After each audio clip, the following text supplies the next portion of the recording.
Good evening. How's everyone doing today? We apologize a little bit for the delay. The traffic is terrible. Is everyone here native from DC? You're all from Virginia and DC, Maryland? You're all, yeah, 395, 495 can get terrible at this hour. But I'm still very happy. There are so many guests here. I did not expect it at all. Thank you for coming. My name is Apprentice Monk Peace. I am the meditation instructor here, and this is my third year as instructor. I didn't even think I would make it through my third year, because usually by protocol, when you become an apprentice monk, you are, just like you would see in the movies, you are kind of attached to a master monk, and you become his protege. You kind of emulate who he is. My master is sitting right here. You've probably seen him before. This is the abbot of Meditation Center DC, my master. And he's quiet and he's a little child. Please speak English with him. He loves to learn new things. Now, the center is called Meditation Center DC, but our actual name is Wat Phat Dhammakaya DC. Very a little hard to pronounce. It's in Thai, but it is translated literally to the Dhammakaya. What is the Dhammakaya? A lot of people would ask. I would think of it as something very easy.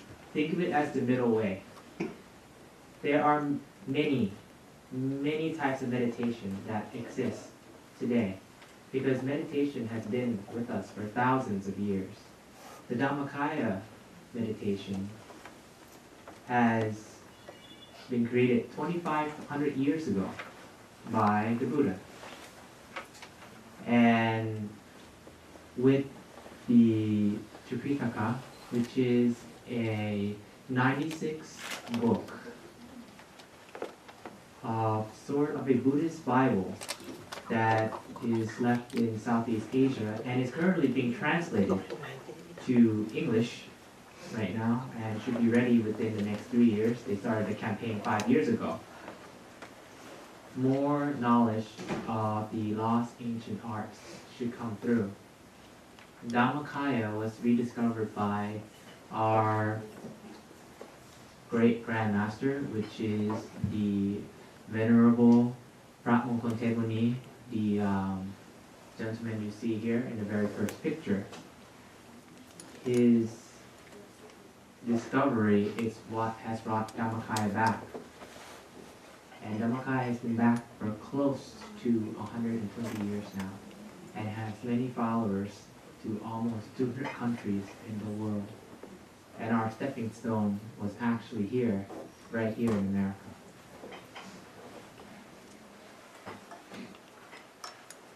The foundation was created by the nun named Chandra. We call her Kunyai. We actually call her Grandma. It translated to Grandma. It's actually a little funny. Everyone calls her Grandma. It doesn't matter if you're related to her or not.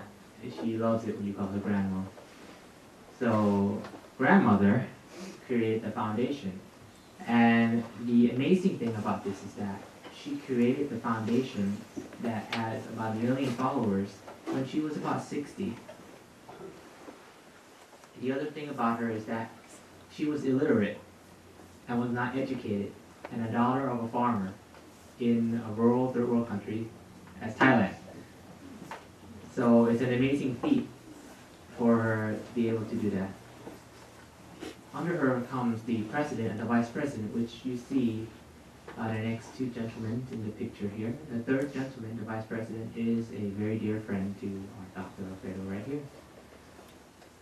And it is from his invitation that Dr. Alfredo is here to talk to us today. Now, the missions of the monks that are here in America is that we are here to teach you this sort of meditation And we are also here to spread and help make awareness of Buddhism. It wasn't an easy thing to start off with. But when I first became a monk, I did not have any understanding of Buddhism at all. I was just, well, the irony of it is that a young man in America is, when you're a young man in America, the irony is you are naive. You don't know anything, but you think you know everything. So when I came and I went through the forest retreat here, which is actually in our other sister center in Georgia, I came to learn a lot more things.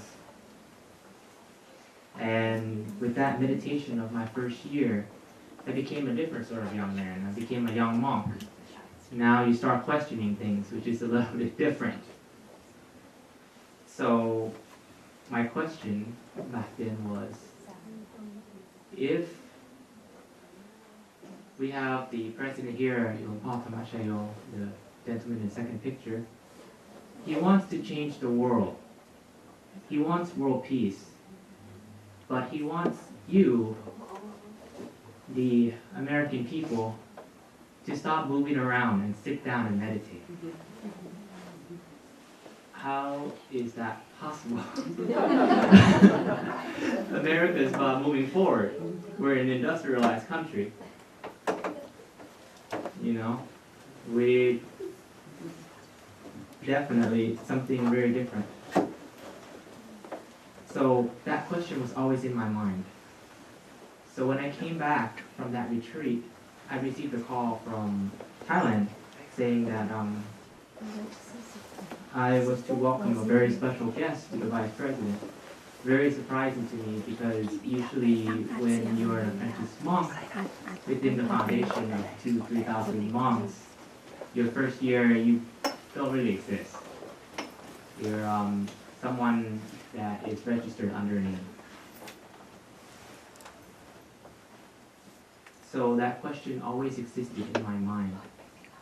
And then that's when I actually welcomed the special guest, which is Mr. Alfredo. And the only information that they gave me before I actually got a chance to speak to him was that he's an economist. Again, a young American young man returned. And I thought that, how could someone like the Luang Por, our president, would have any talk with an economist? It's two different fields. And then, of course, Mr. Alfredo explained to me many different things. And everything came together and it made sense. It made sense that, you know, America is a country of diversity. And that's why we started here first. And from there, one thing that's with all the American people is that we all have a dream. But it doesn't stop there. Luang Por looks further. What does the world dream of? The world, everyone has the same dream. We want to get along. We really want that world peace. So today, I'd like to welcome Dr. Alfredo here to talk to everyone about changing the world and changing it now. Thank you.